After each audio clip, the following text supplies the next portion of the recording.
మౌనిక హత్య కేసులో నిందితుడు రవీంద్ర చెప్పే మాటల్లో నిజమెంత? ఈరోజు అదే అంశంపై ఇప్పుడు పోలీసుల దర్యాప్తు కొనసాగుతుంది. ఈ హత్య విషయంలో పోలీసుల విచారణలో నిందితుడు తనను మౌనిక ఆర్థికంగా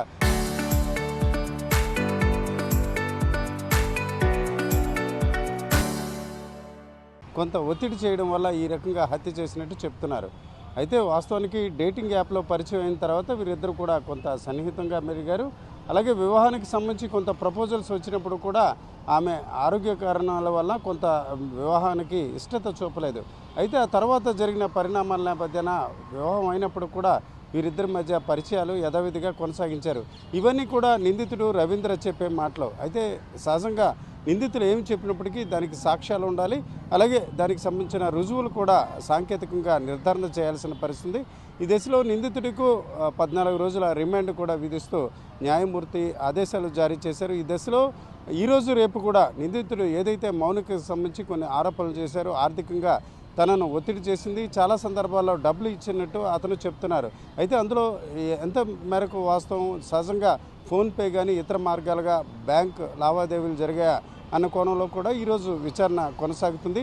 ఈ దశలో రవీంద్ర చెప్పే మాటల్లో వాస్తవాలు ఎంతవరకు ఉన్నాయనే అంశంతో పాటు అవసరమైతే నిందితుడిని జ్యుడిషియల్ కస్టడీ కూడా తీసుకునే ఆలోచనలో పోలీసులు ఉన్నారు. ఇవన్నీ కూడా ఈరోజు రేపు కూడా దీనికి సంబంధించి అంటే నిందితుడు వేరువేరు అంశాలు, అంటే సహజంగా హత్య చేయాలని ఆలోచన లేదని, అలాగే ఆ తర్వాత అక్కడ క్షణికావస్థలో హత్య చేశానని వేరువేరు సందర్భాల్లో వేరువేరు అంశాలు కూడా ఆయన చెప్పడం జరిగింది.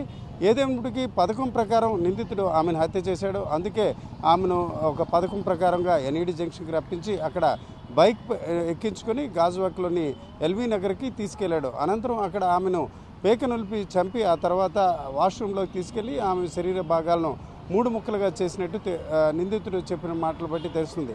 అవన్నీ కూడా సీన్ రీకన్స్ట్రక్షన్లో వాస్తవాలుగా తెలిసినప్పుడు కూడా డబ్బుల కోసం ఒత్తిడి చేసింది అన్న విషయంపై ఒక రుజువు ఆమె భౌతికంగా లేరు. మరొక మాట అతను. అయితే సహజంగా నిందితుల మాటలు నమ్మే స్థితి లేకపోవడంతో సాంకేతికంగా ఎలాంటి ఆర్థిక లావాదేవీలు జరిగాయి, అలాగే అవసరం కోసం తీసుకున్నారా లేక ఒత్తిడి కోసం తీసుకున్నారనే కోణంలో కూడా విచారణ జరుగుతుంది. ఈ విచారణ అనంతరం అవసరమైతే నిందితుడిని జ్యుడిషియల్ కస్టడీకి తీసుకునే ఆలోచనతో కూడా గాజువాక పోలీసులు ఉన్నారు.